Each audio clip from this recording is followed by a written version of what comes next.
Sabi sa Biblia, ang nagsabi nung huwag kang papatay, yun din ang nagsabi na huwag kang mangangalunya. Ang ibig lang sabihin, pagka gusto mong maging kalugod-lugod sa Diyos, sundin mo yung sinabi niya sa buo.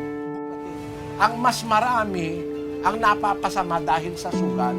Kung kukuha tayo ng statistics, nasa nasa internet yan. At nasa mga ulat yan ng survey. Ang mga taong nalulung sa sugal, kuminsan natututong magnakaw, natututong mandaya sa pamilya, natututong mandaya sa profesyon dahil sa sugal. Kaya hindi niyo po masasabi generally na mabuti ang sugal. Generally, sa karanasan, sa survey, at sa iba't ibang impormasyon na ngayon ay makikita natin, ang sugal ay nakasasama.